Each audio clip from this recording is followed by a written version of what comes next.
I stepped beyond the tents that day to see the daughters laugh and play. A world untouched by grief or fear. I did not know what awaited near. He saw, he took, he crossed the line and broke what was not his but mine. A voice was written none to defend, but heaven marked it in the end. Though earth was silent, heaven spoke, a justice waking.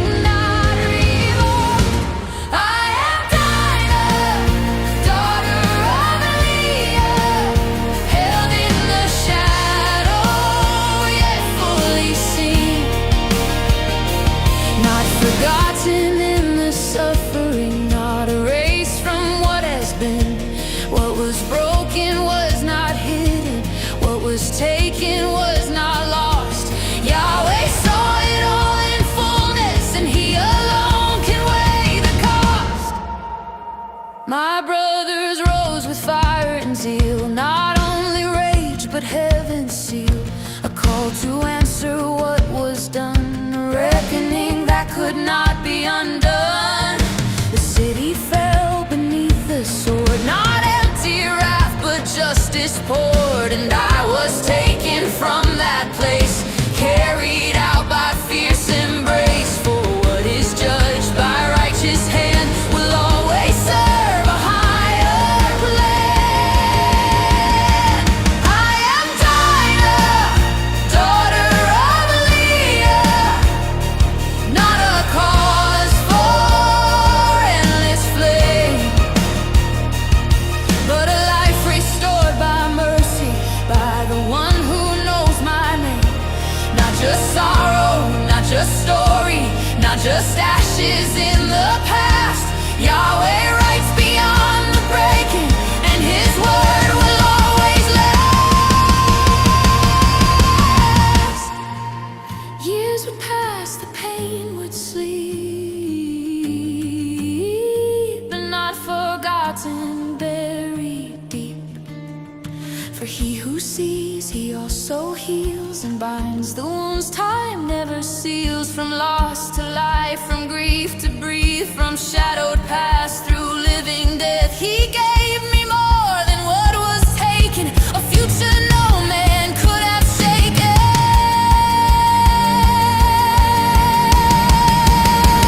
A man of dust yet strong in faith, who walked through fire, who tasted death. Job who had lost all he had known, sad in sorrow, stripped alone. But Yahweh restores what He allows, with double grace, with sacred vows. And I became what once was torn, a mother where new life was born.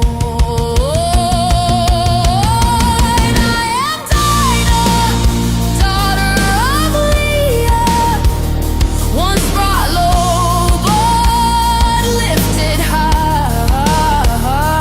What was stolen was repaid underneath the watching sky. From silent pain to honored place, from hidden tears to gift of grace. Yahweh restores in ways unseen, and crowns the soul that once had been. So tell my story, tell it whole, not just the wound but healed soul.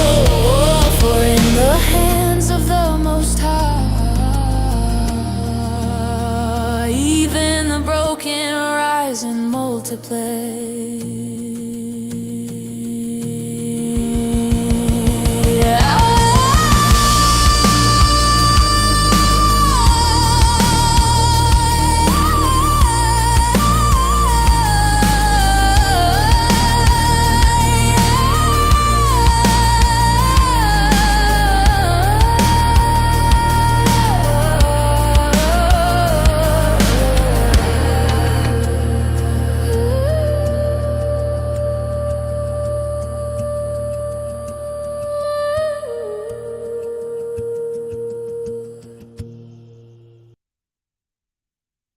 Sy, shalom sissies.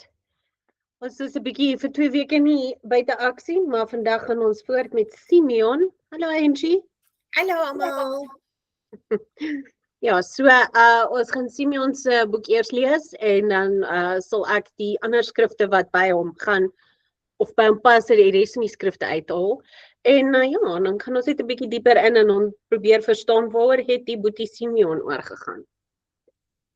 Baie welkom aan almal. Ek glo almal is al hier so.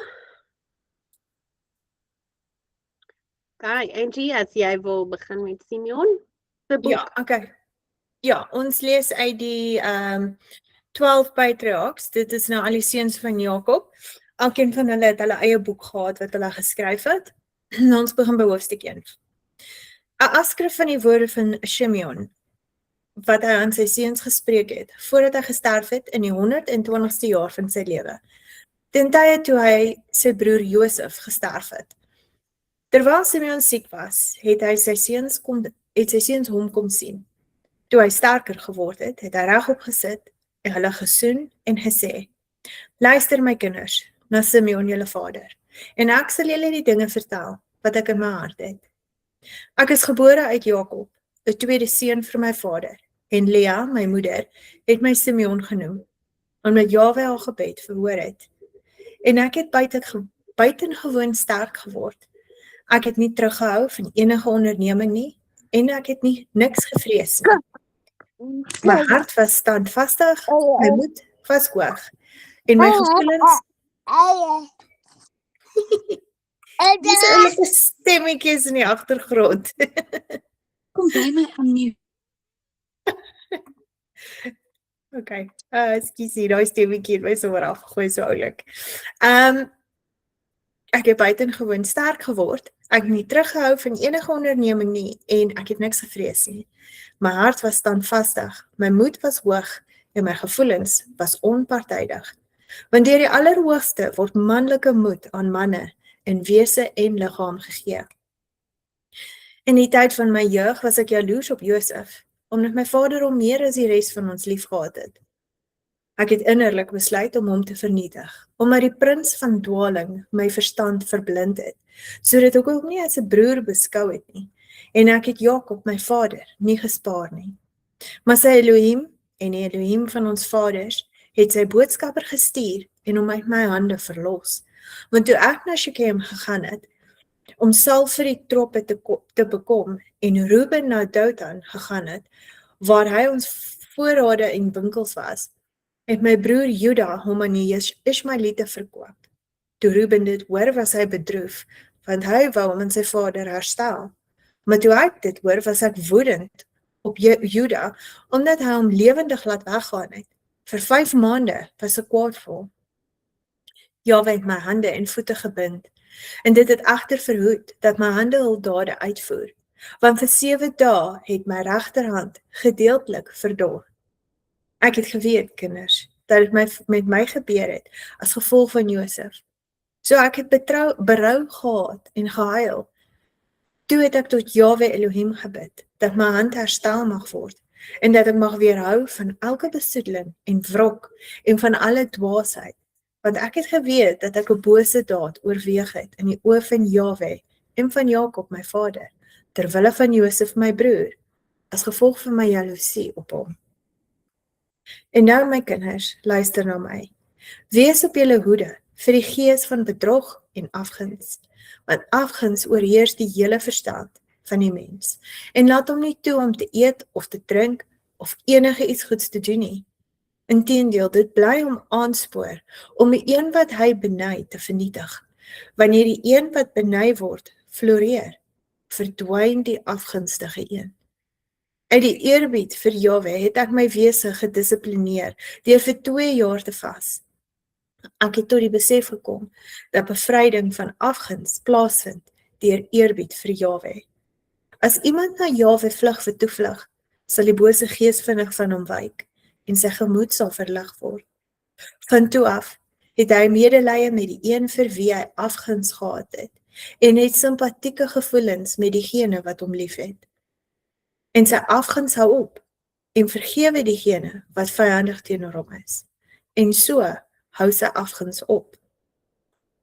Nou het my vader my gevra, omdat hy gesien het dat ek mismoedig was. En ek het vir hom gesê ek is innerlik in pyn in my lewer, want ek was meer bedroef as almal van hulle, omdat dit ek was wat verantwoordelik was vir wat aan Josef gedoen is. En toe ons afgaan na Mitzrayim en hy my in boeye geplaas het as 'n spioen, het ek geweet dat ek regverdig lei en ek het nie gekla nie. Maar Josef was 'n goeie man, een wat die roog van Elohim in hom gehad het, en vol deernis en genade. Hy het nie kwaadwilligheid teenoor my gekoester nie, maar hy het my sowel as my broers liefgehad. Bewaar julle daarom, my kinders, van alle jaloesie en afguns. Leef in die integriteit van julle hart, sodat Elohim julle guns en eer en seëninge op julle koppe kan gee, net soos julle in Josef waargeneem het. In al sy dae het hy ons nie vir hierdie daad verwyd nie, maar hy het ons liefgehad soos sy eie lewe. Hy het ons meer geprys as sy eie seuns, en hy het ons oorlaai met rykdom, troppe en opbrengs. En julle, my kinders, elkeen van julle moet sy broers met 'n goeie hart lief hê, en die gees van afguns sal van julle wyk. Want daardie houding maak die wese woes en korrupteer die liggaam. Dit wakker toorn en konflik in die rede aan, prikkel tot die vergieting van bloed, dryf die verstand tot verwarring, wek oproer in die wese en bewing in die liggaam. Selfs in die slaap vul 'n kwaadwillige jaloesie sy fantasie en verteer hom. Deur bose geeste word sy wese opgeroer en sy liggaam met skrik vervul. In benoudheid wek dit sy verstand uit die slaap. En soos 'n bose, deurdringende gees, so manifesteer dit hom aan mense. En as 'n goddelose en giftige gees, so verskyn dit aan mense. Omdat niks boos in Josef was nie, was hy aantreklik van voorkoms en mooi om te aanskou, want die gesig toon enige ontsteltenis van die roog. En nou, my kinders, maak julle harte deugsaam in die oë van Jahwe. Maak julle paaie reguit voor mense, en julle sal voortdurend genade vind by Jahwe en by mense. Bewaar julle van seksuele losbandigheid, want hoerery is die moeder van alle goddelose dade. Dit skei van Elohim en lei mense na belaier. Want ek het 'n afskrif in die boek van Enoch gesien, dat julle seuns deur losbandigheid verwoes sal word, en hulle sal die seuns van Levi met swaard beseer. Maar hulle sal nie in staat wees om Levi te weerstaan nie, want hy sal Jahwe se oorlog voer en oor al jou bataljons triomfeer. Hierdie magte wat onder Levi en Juda versprei is, sal min in getal wees, en van julle sal daar niemand vir leierskap wees nie, net soos ons Vader in sy barag voorspel het, of in sy profesie. Kyk, ek het julle alles vertel, sodat ek vrygespreek kan word met betrekking tot julle sonde. As julle ontslaa raak van afguns en elke hardheid van hart, sal my bene floreer soos 'n roos in Israel, en my vlees soos 'n lelie in Jakob. My geur sal wees soos die geur van Libanon. Heilige mense sal van my vermenigvuldig word, vir ewig en altyd, en hulle takke sal oor 'n groot afstand trek. Dan sal die saad van Kanaan vernietig word, en daar sal geen nageslag van Amalek wees nie. Al die Kabadosiërs sal vernietig word, al die Hetiete sal heeltemal uitgewis word. Die land van Ham sal ontbreek, en al daardie mense sal vergaan. Dan sal die hele aarde rus van moeilikheid, en alles onder die hemele sal vry wees van oorlog. Dan sal Shem verheerlik word, want Elohim, die meester, die groote een in Israel, sal op die aarde as 'n man geopenbaar word deur homself, sal hy die mens red. Dan sal alle geeste van dwaling oorgegee word, om vertrap te word, en mense sal heerskappy hê oor die bose geeste. Dan sal ek in blydskap opstaan, en ek sal die Allerhoogste seën vir sy wonders. En nou, my kinders, wees gehoorsaam aan Levi en aan Juda. Verhef julle nie bo hierdie twee stamme nie, want uit hulle sal die verlosser van Elohim opstaan. Want Jahwe sal uit Levi 'n heilige oprig. Die woord wat hulle hierso gee is Kohen HaGadol, wat hoëpriester beteken. En uit Juda as 'n soewerein Elohim en mens. Hy sal al die nasies en die stamme van Israel red. Om hierdie rede beveel ek hierdie dinge aan jou, en jy beveel dit aan jou kinders, sodat hulle dit in hulle opeenvolgende geslagte kan onderhou. En toe Simeon instruksies aan sy seuns voltooi het hy in die ouderdom van 120 jaar by sy vaders ontslaap. Hulle het hom in 'n houtkus geplaas om sy bene na Hebron op te dra. Hulle het dit in die geheim opgeneem tydens 'n oorlog met Mitzrayim. Die bene van Josef het die Mitzraite in die grafte van die beheersers gehou, aangesien hulle magiërs, of hulle mages, vir hulle gesê het, dat by die vertrek van Josef se bene, duisternis en somberheid oor die hele land sou wees, en 'n groot plaag oor die Mitzraite, sodat selfs met 'n lamp niemand sy broer kon herken nie. En die seuns van Simeon het weerklagte vir hulle vader geuiter, en hulle was in Mitzrayim tot die dag van hulle vertrek, deur die hand van Moshe. En so, dis die einde storie van Simeon. Nou, daai is interessant, nee, want dis amper asof die mages daarso kon sien wat kom met die 10 pla. Want toe die Israeliete uittrek, toe vat hulle Josef se bene saam met hom.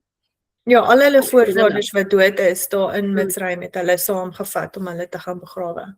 Ja, so daai is 'n interessante stukkie wat ek nog hier regtig geklik het tot jy dit nog gelees het, nie? Okay, dan gaan ek aangaan hierso met die boeke uit die kanonieke Bybel en ander apokriefe. Genesis 29 vers 33. Sy het weer bevrug geword en 'n seun gebaar en gesê, gewis, Jahwe het gehoor dat ek nie die geliefde of die nie geliefde is en my hierdie een ook gegee. En sy het hom Simeon genoem. So hierso gaan ons nou lees oor Dina se storie en hoe Levi en Simeon hulle wraak geneem het op die mense van Sichem. In Genesis 34 vers 15, al die pad af tot by 31. Net op hierdie voorwaarde kan ons inwillig. As julle word soos ons deur almal wat manlik is onder julle besny word, dan sal ons dogters aan julle gee. Ons sal julle dogters vir ons neem en ons sal by julle woon en een volk word. Maar as julle nie na ons luister om besny te word nie, dan neem ons dogters en ons trek weg. En hulle woorde was goed in die oë van Hemor en in die oë van Sichem, die seun van Hemor. En die jong man het nie versuim om dit te doen nie, want hy het die sin gehad in die dogter van Jakob en hy was die mees geëerde in die hele huis van sy vader. Toe gaan Hemor en sy seun Sichem na die poort van hulle stad en hulle spreek met die manne van hulle stad en sê, hierdie manne lewe in vrede met ons. Daarom laat hulle in die land woon en daarin rondtrek. Die land lê ons alkante toe wyd voor hulle. Ons kan hulle dogters vir ons as vroue neem en ons sal ons dogters aan hulle gee. Maar net op hierdie voorwaarde sal die manne inwillig om by ons te woon, om een volk te word, as almal wat manlik is onder ons besny word soos hulle besny is. Hulle vee en hulle besittings en al hulle diere, sal dit nie ons sin wees nie? Laat ons net inwillig, sodat hulle by ons kan bly woon. En hulle het geluister na Hemor en na sy seun Sichem, almal wat uit die stadspoort uitgegaan het. En almal wat manlik is besny, almal wat uit die stadspoort uitgegaan het. Maar op die 3de dag toe hulle in pyn was, neem die 2 seuns van Jakob, Simeon en Levi, broers van Dina, elkeen sy swaard en hulle oorval die sorgelose stad en slaan almal dood wat manlik is. Hulle slaan ook vir Hemor en sy seun Sichem dood met die skerpte van die swaard. Daarna neem hulle Dina uit die huis van Sichem uit en vertrek. Die seuns van Jakob het op die gesneuweldes afgekom en die stad geplunder omdat hulle hulle suster onteer het. Hulle kleinvee en hulle beeste en hulle esels wat in die stad en in die veld was, het hulle weggeneem. En al hulle goed en al hulle kinders en hulle vroue het hulle as gevangenes weggevoer as byt. Ook alles wat in die huise was. Toe sê Jakob vir Simeon en Levi, julle het my ontroer, dat julle my gehaat gemaak het by die inwoners van die land, die Kanaaniete en die Feresiete. Terwyl ek 'n klein klompie is, as hulle teen my versamel, sal hulle my verslaan en ek sal verdelg word, ek en my huis. En toe antwoord hulle, hoe durf hy dan ons suster as 'n hoer behandel? In die boek van Opregte, hoofstuk 41 vers 1 tot 9. En aan die draai van die jaar het die seuns van Jakob van Shechem gereis en hulle het na Hebron gekom. En hulle vader Isak het hulle het daar gewoon, maar hulle kleinvee en troppe het hulle daagliks in Shechem gevoed. Want daar is in daardie dag goeie en ryk weiding daar. En Jakob en sy seuns en al hulle huishouding het in die vallei van Hebron gewoon. En dit het gebeur in daardie dae en daardie jaar in die 160 jaar van die lewe van Jakob, in die 10de jaar van Jakob se koms van Paddan Aram, dat Lea die vrou van Jakob gesterf het. Sy was 51 jaar oud toe sy in Hebron gesterf het. En Jakob en sy seuns het daar begrawe in die grot van die veld van Magpela, wat in Hebron was, wat Abraham en sy kinders van het gekoop het as 'n besitting van 'n begraafplek. En die seuns van Jakob het by hulle vader in die vallei van Hebron gewoon en al die inwoners van die land het hulle krag geken en die berig oor hulle het deur die hele land gegaan. En Josef, seun van Jakob en sy broer Benjamin, die seuns van Rachel, die vrou van Jakob, was nog jonk in daardie dae en het nie saam met hulle broers uitgegaan tydens hulle gevegte en in al die stede van die Amoriete nie. Want toe die broers nou basically gegaan en almal wat teen hulle in opstand gekom het vernietig. Want word traveled en hulle het die ander stede was bang vir hulle en het gedink ons moet die ouens aanval en doodmaak voor hulle ons aanval. Dit het nie uitgewerk vir hulle nie, want die broers het hulle oorval en vernietig. En toe Josef die krag van sy broers en hulle mag sien, het hy hulle geprys en verhef. Maar hy het homself hoër as hulle gereken en homself bo hulle verhef. En Jakob sy vader het hom ook meer lief gehad as enige van sy seuns, want hy was 'n seun van sy ouderdom. En deur sy liefde vir hom het hy vir hom 'n lang kleed gemaak. En toe Josef sien dat sy vader hom meer lief het as sy broers, het hy homself bly verhef bo sy broers en hy het slegte berigte aan sy vader oor hulle gebring. So hoekom ek hierdie lees is net of jy 'n idee te gee hoekom die ander broers nou vies was vir Josef. Hoekom hulle geïrriteerd geraak het met hom. Want hy was maar half bederf geweest, né? En hy was sy pa se favourite. Dit sê dat hierso vir ons blaatant. En die seuns van Jakob, wat die hele gedrag van Josef teenoor hulle sien, en dat hulle vader hom meer lief gehad het as enige van hulle, het hom gehaat en kon nie vreedsaam met hom praat al die dae nie. En Josef was 17 jaar oud en hy het homself steeds bo sy broers verhef en gedink om homself bo hulle te verhef. Verder van vers 18 af. En die seuns van Jakob het eendag gegaan om hulle vader se kudde in Shechem te voer, want hulle was nog herders in daardie dag. En terwyl die seuns van Jakob daardie dag in Shechem gevoer het, het hulle vertraag en die tyd van die insameling van die vee was verby en hulle het nie aangekom nie.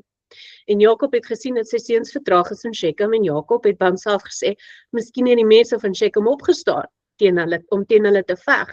Daarom het hulle vandag vertraag om te kom. En Jakob het sy seun Josef geroep en hom beveel en gesê, kyk, jou broers is vandag besig om in Shechem te wy. En sien, hulle het nog nie teruggekom nie. Gaan nou dus en kyk waar hulle is. En bring vir my terug verslag oor die welsyn van jou broers en die welsyn van die kudde. Jakob het sy seun Josef na die vallei van Hebron gestuur. En Josef het na sy broers in Shechem gegaan en kon hulle nie vind nie. En Josef het in die veld naby Shechem rondgeloop om te sien waar sy broers heen gedraai het. En hy het sy pad in die wildernis verloor en nie geweet watter pad hy moes gaan nie. En 'n boodskapper van Jahwe het hom gevind terwyl hy op pad na die veld ronddwaal. En Josef het aan die boodskapper van Jahwe gesê, ek soek my broers. Het jy nie gehoor waar hulle wy nie? En die boodskapper van Jahwe het aan Josef gesê, ek het jou broers hier sien wy. En ek het hulle hoor sê dat hulle na Dothan sou gaan om te wy. En Josef het na die stem van die boodskapper van Jahwe geluister en hy na sy broers in Dothan gegaan. En hy het hulle in Dothan gevind terwyl hulle die kudde gevoer het. En Josef het na sy broers gegaan voordat hy naby hulle gekom het hulle besluit om hom dood te maak. En Simeon het aan sy broers gesê, kyk, die man van drome kom vandag na ons toe. En nou kom ons maak hom dood en gooi hom in een van die putte wat in die wildernis is. En wanneer sy vader kom hom by ons sal soek, sal ons sê 'n bose dier het hom verslind. En Reuben het die woorde van sy broers oor Josef gehoor en hy het vir hulle gesê, julle moenie hierdie saak doen nie. Want hoe kan ons na ons vader Jakob opkyk? Gooi hom in hierdie put om daar te sterf, maar moenie 'n hand na hom toe uitsteek om sy bloed te vergiet nie. En Reuben het dit gesê om hom uit hulle hand te red en hom terug te bring na sy vader. Toe Josef by sy broers kom, het hy voor hulle gesit en hulle het teen hom opgestaan en hom gegryp en hom na die grond geslaan en die lang kleed wat hy aangehad het uitgetrek. In Hoofstuk 42 lees ons dat die Midianiete Josef wou vat. Maar Simeon het sy boetie gaan terugeis van hulle af. Maar op die ou einde het die Midianiete hom betaal vir Josef en hy het sy broer aan hulle oorgegee. Want hulle het toe hierdie ouetjie in die put gekry en hom uitgehaal. Maar toe sien die broers wat aangaan en hulle probeer nou keer, maar hulle eindig toe op om hom toe te verkoop aan hulle. Vanaf vers 12 lees ons en kyk, Simeon het van sy plek teen hulle opgestaan en op die grond gespring, sy swaard getrek en die Midianiete genader. En hy het 'n verskriklike geskreeu voor hulle gegee, sodat sy geskreeu op 'n afstand gehoor is en die aarde het gebewe van Simeon se geskreeu. En die Midianiete was bang vanweë Simeon en die geluid van sy geskreeu. En het op hulle gesigte geval en was uitermate verskrik. En Simeon het vir hulle gesê, waarlik, ek is Simon, seun van Jakob die Hebrie, wat slegs saam met my broer die stad van Shechem en die stede van die Amorite vernietig het. So sal Elohim ook aan my doen, as al julle broers, die mense van Midian, ook die konings van Kanaan saam met julle sou kom, hulle teen my nie sou kom veg nie. Gee ons nou dan die jongeling terug wat julle geneem het. Anders gee ek julle vlees aan die voëls van die lug en die diere van die aarde. En die Midianiete was meer bang vir Simeon, en hulle het die seuns van Jakob met vrees en angs genader en met nederige woorde gesê, inderdaad, jy het gesê dat die jongman jou dienaar is, en dat hy teen jou in opstand gekom het, en daarom het jou in die put geplaas. Wat sal jy dan doen met 'n dienaar wat teen sy meester in opstand kom? Verkoop hom nou aan ons, en ons sal jou alles gee wat jy vir hom vereis. En Jahwe was bly om dit te doen, sodat die seuns van Jakob nie hulle broers sou doodmaak nie.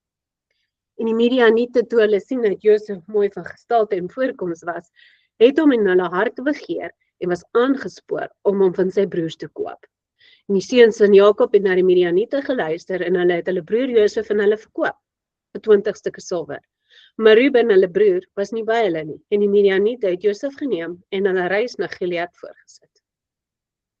In hoofstuk 51 lees ons van die broers wat in Egipte toe gaan, jare later, om kos te gaan koop. En Josef het vir hulle gewag, want hy weet hoe hulle gaan kom. Want hy wou hulle toets om te sien of hulle berou het oor hulle aksies.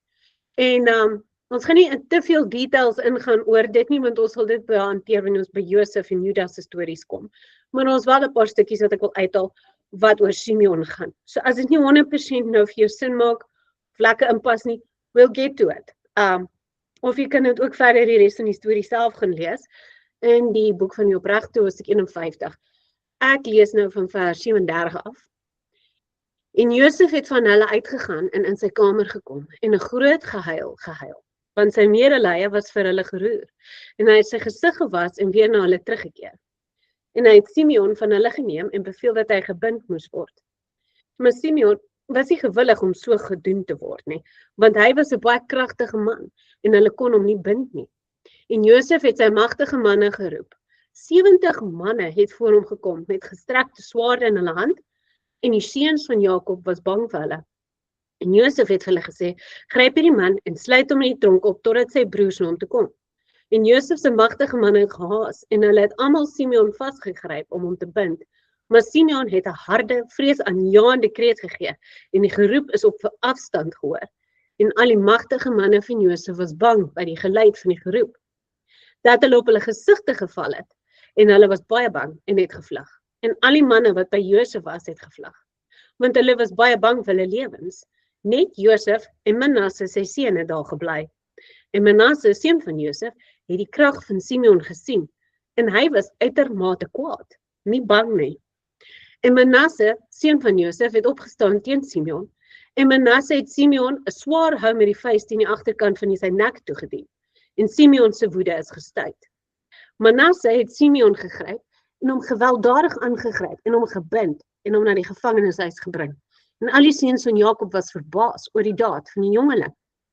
Simeon het aan sy broers gesê, nie een van julle moet sê dat dit 'n slaan van 'n Mitzriet was nie, maar dit is die slaan van die huis van my vader.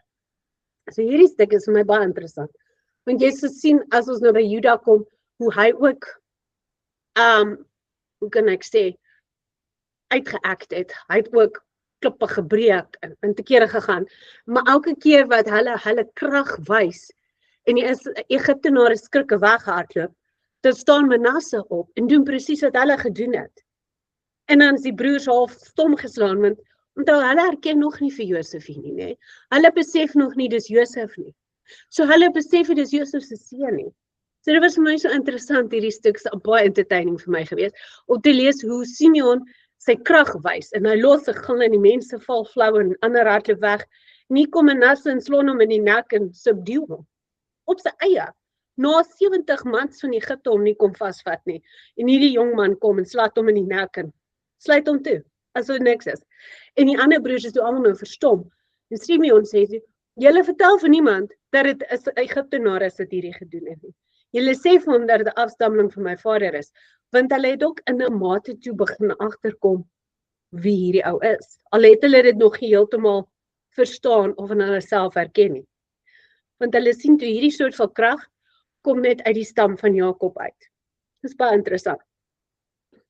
Anyway, ek lees verder uit vers 45. Daarna het Josef beveel dat hy geroep word, wat oor die voorraadkamers aangestel is, om hulle sakke met graan te vul, soveel as wat hulle kon dra, en om elke man se silwer in sy sak terug te sit, en om hulle voorsiening vir die reis te gee. En so het hy aan hulle gedoen. En Josef het hulle beveel en gesê, pas op dat julle nie my opdragte oortree, om julle broer te bring, soos ek julle gesê het nie. En dit sal wees wanneer julle broer hier na my bring, dan sal ek weet dat julle opregte manne is, en julle sal in die land rondbeweeg, en ek sal julle broer aan julle teruggee, en julle sal in vrede na julle vader terugkeer. Dis nou hy soek vir Benjamin, hè? Hy wil hulle met Benjamin om te bring. En hulle het almal geantwoord en gesê, volgens ons meester se woorde so sal ons doen. En hulle het voor hom gebuig tot op die grond, en elke man het sy graan op sy donkie gelaai en hulle het uitgetrek om na die land van Kanaan na hulle vader te gaan. En hulle by die herberg aangekom, en Levi het sy sak opgemaak om voer aan sy donkie te gee. En toe hy kyk en sien, sy silwer, 'n volle gewig, was nog steeds in sy sak. En die man was baie bang, en hy sê vir sy broers, my silwer is teruggegee, en kyk, dit is selfs in my sak. En die manne was baie bang, en hulle sê, wat is dit wat Elohim aan ons gedoen het? En hulle het almal gesê, waar is die goedheid van Jahwe aan ons vaders, met Abraham, Isak en Jakob, dat Jahwe ons vandag in die hande van die heersers van Egipte oorgelewer het, om teen ons saam te sweer. Juda het vir hulle gesê, inderdaad, ons is skuldige sondaars voor Jahwe, ons Elohim, deurdat ons broer, ons eie vlees verkoop het. En waarom sê julle, waar is die goedheid van Jahwe met ons vaders? En Ruben het vir hulle gesê, het ek vir julle gesê, moenie teen hom die seun sondig nie, en julle wou nie na my luister nie. Nou vereis Elohim hom van ons. Hoe durf julle sê, waar is die goedheid van Jahwe met ons vaders, terwyl julle teen Jahwe gesondig het? En hulle het die nag op daardie plek deurgebring, en hulle het vroeg in die oggend opgestaan, en hulle donkies met hulle graan gelaai, en hulle het hulle gelei en verder gegaan, en by hulle vader se huis in die land van Kanaan aangekom. En Jakob en sy huishouding het uitgegaan om sy seuns te ontmoet. En Jakob het gekyk en gesien, hulle broer Simeon was nie by hulle nie. En Jakob het aan sy seuns gesê, waar is julle broer Simeon? Want ek sien nie, wat ek nie sien nie. En sy seuns het hom alles vertel, wat hulle in Mitzrayim gebeur het. En hulle het die huis binne gegaan, en elke man het sy sak opgemaak, en hulle het gekyk en gesien, elke man se bondel silwer was daar, waarop hulle en hulle vader baie bang was. En Jakob het vir hulle gesê, wat is dit wat julle aan my gedoen het? Ek het julle broer Josef gestuur om na julle welstand te vra, en julle het vir my gesê, ek wil die diere offersluit. En Simeon het saam met julle gegaan om kos te koop, en julle sê, die heerser van Mitzrayim het hom in die gevangenis opgesluit. En julle wil Benjamin neem, om ook sy dood te veroorsaak, en my grys hare en my droefheid na die graf af te bring, ter wille van Benjamin en sy broer Josef. Nou dan, my seun sal nie met julle afgaan nie, want sy broer is dood, en hy alleen is oor, en daar mag oneil oor hom kom, op die pad waarop julle gaan, soos dit sy broer omgekom het, of oorgekom het. So dis al die geskrifte wat ek kon kry. Ek het onder andere ook gaan soek vir die grondgebied, wat Simeon gevind het, of gekry het, in die tyd toe hulle, in die land ingekom het, na die wildernis. Juda het daai deel gekry, en Ruben en Manasse, almal het hulle spesifieke grondgebiede gekry. En toe ek nog gaan oplees oor Simeon, en toe raak ek 'n bietjie te mekaar, want dit klink nie asof hulle enige spesifieke plek vir hulle self gekry het nie. Eerder asof hulle half verdeel was onder Juda in. en so op die border van Benjamin. So hierso lyk dit vir my, hulle het nooit hulle eie grondgebied gekry nie. Hulle was ingedeel of opgedeel onder Juda in. En ek sê dit toe nou die dag vir een van my broers, hy sê hy is van die stam Simeon af. En hy sê toe vir my, dis sodat Juda oog oor Simeon kan hou, want hy is geneig om hand uit te ruk. Toe maak dit vir my half sin nou, hoekom dit ook so gebeur het, dat Simeon nooit sy eie grondgebied gekry het, maar ingedeel was onder Juda en Benjamin, want hulle was half, hulle het oogie oor hom gehou, omdat hy geneig is om impulsief, passievol en intens en in woede op te tree. So ja, ek gaan nou verder net hierso vir ons 'n paar goedjies uitnoem oor sy geaardheid en die seëninge wat oor hom gespreek was, as ook die vloeke, dat ons 'n beter idee kry van wat met hom gebeur het. Want Jakob het seëninge oor sy seuns uitgespreek, maar Moses ook, nee, net voor hulle in die land ingegaan het hy sekere goed oor elke stam uitgespreek. So met die geaardheid van Simeon leer ons dat hy was intens en passievol en hy was loyaal in sy familie, maar hy was ook impulsief en was maklik tot woede, of maklik oorgegaan in woede, en so hy was kort van draad, né? Hy was sterk gedrewe deur sy emosies, en hy was nie 'n berekenende man soos Juda of Josef nie. Hy het vinnig gevoel en vinnig opgetree, en dit het gelei tot foute maak. Sy sterkpunte was sy groot ywer. Hy het onreg gehad. Toe Dina verneder is, was Simeon een van die eerstes wat wou optree. Volgens Jubilee was sy ywer deels gedryf deur 'n begeerte om die eer van sy familie te herstel. Hy was vol moed. Geen bron beskryf hom as bang nie. Inteendeel word hy oral beskryf as die sterkste vegter. En volgens die boek van Jasher was hy die gevreesde krygsman. Sy familie lojaliteit. Hy was altyd gereed om sy broers te verdedig, behalwe op daai stadium met Josef. Maar na die tyd het hy sy fout gesien, soos Angie vir ons gelees het. Hy het sy suster probeer wreek, en hy was bereid om te veg vir die huis van Jakob. Leierskap.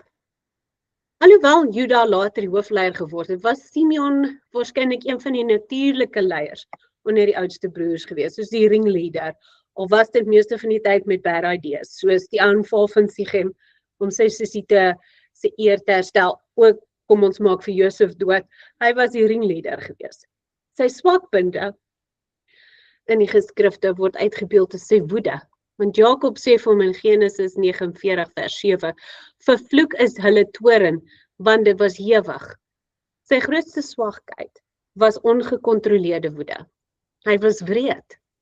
In Genesis 34 wys dat Simeon en Levi nie net Sichem doodgemaak het nie, hulle het die hele stad uitgewis. Jakob was ontsteld oor die buitensporige geweld. Dis hoekom hy en Levi nou toe verwys word as werktuie van geweld. Hy was jaloers. In die testament van Simeon hoor ons dat hy dit self erken en dat hy Josef beny het. Sy jaloesie het sy oordeel verblind. En op hierdie selfbelydenis kan jy pas dit by die Bybelse verhaal dat Josef se broers deur afguns gedryf was, of jaloesie, hulle was jaloers, né? Want elke seun wil sy pa se goedkeuring hê. Elke seun wil hoor dat sy pa trots is op hom. Maar as die pa se aandag heeltyd net op een kind is, hulle gaan dit raak sien en hulle gaan ontsteld raak. Hy was impulsief. Hy het dikwels eers opgetree en later eers gedink daaroor. Sy straf, volgens Jakob se profesie in Genesis 49, vers 5 tot 7, sê Jakob, Simeon en Levi is broers, werktuie van geweld is hulle wapens. Hulle sal verdeel in Jakob en hulle verstrooi in Israel. Dit was nie 'n vloek letterlik oor hulle bestaan nie, dit was maar meer 'n oordeel oor hulle geweld. En dit het ook so uitgewerk, soos ek nou verduidelik het Simeon nie sy eie grondgebied gekry nie, hy was ingedeel onder Juda en Benjamin. Levi het ook nooit 'n grondgebied gekry nie, hy was opgedeel om tussen die 12 stamme te gaan bly, waar hulle offers en goed gedoen het vir hulle, en ook as priesters opgetree het onder die res van die stamme. So dit was ook soos hy gespreek het dit so uitgedraai, né? Die stam is verstrooi. Ja, toe die land verdeel is in Joshua, het Simeon geen afsonderlike groot gebied ontvang nie, maar dorpe binne in Juda. Die volkstelling in Numeri sien ons iets opvallends. Die eerste telling 59.300. Die tweede telling 22.200. Die grootste afname van enige stam. Dit volg na die sonde by Peor, Numeri 25, waar Zimri, 'n leier uit Simeon, openlik in opstand teen Jahwe was. Jakob se seun oor Simeon. Daar was nie letterlik 'n seëning nie, maar meer soos 'n uitspreek wat hulle was werktuig vir geweld en so aan. Hy spreek eerder oordeel uit. Tog is daar genade daaraan wat hy sê jy sal uitgeroei word. Hy sê nie jy sal uitgeroei word nie, hy sê jy sal verstrooi word. So Simeon bly deel van Israel, maar sy gedeelte word kleiner. Hy het verminder oor die jare. Dis hoekom jy nie vandag baie broers gaan hoor sê ek is van Simeon nie. Want ons nie meer veel van hulle oor nie. Tog sê die boek van Openbaring, daar gaan ten minste, hoeveel is dit Angie? Is dit 12.000? Ja. 12.000 gaan daar ten minste oorwees van Simeon. Moses se uitspraak is die mees merkwaardigste een gewees in Deuteronomium 33. Of althans die mees merkwaardigste feit hier, so is in Deuteronomium 33, word elke stam geseën behalwe Simeon. Sy naam word glad nie genoem nie. Baie verklaarders sien dit as 'n weerspieëling van die stam se verswakte posisie na hulle geskiedenis. Ander wys daarop dat Simeon se erfdeel binne Juda was en dat die seën oor Juda indirek ook vir Simeon sou geld. Die teks self gee nie regtig vir ons 'n verklaring nie. So dis maar net 'n interessante punt wat opgetel is daar. Simeon verander met tyd. Ek meen soos ons almal doen met soos die tyd aangaan, ons leer uit ons foute, ons word wiser. In die testament van Simeon skets 'n ou man wat sy eie sondes erken het. Hy waarsku sy kinders teen jaloesie, om nie haat te koester nie deur woede beheer te word nie, om Jahwe te vrees en regverdig te leef. So, ons nou reeds hierso hanteer, dit sal ons sien sy karakteropsomming. Sy sterkpunte was, hy was moedig en ywerig, lojaal, beskermend. Hy was krygsman en hy was vasberade. Maar sy swakpunte daarteenoor was woedend, hy was impulsief, gewelddadig, jaloers, hardhandig en hy was moeilik vir hom om sy emosies te beheer. So ons het baie om te leer by die broer. Die groter les uit Simeon se lewe wys dat ywer sonder selfbeheersing gevaarlik kan word. Sy moed en lojaliteit was waardevolle eienskappe, maar wanneer dit deur woede en jaloesie beheer is, het dit tot geweld en verdeeldheid gelei.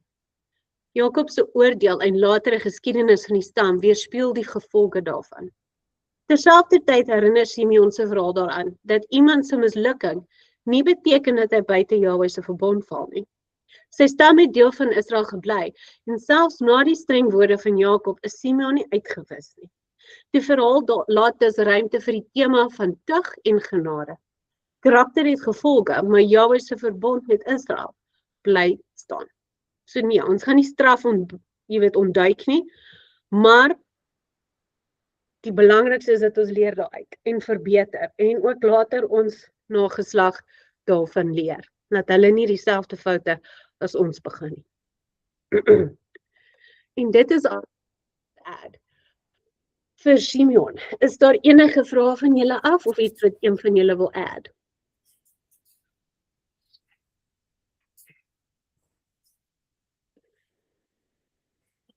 Angie?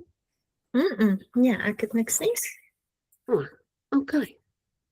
Well, ladies, in daai geval, dan dink ek ons is klaar. Ek gaan nou nie vandag met 'n liedjie afsluit nie.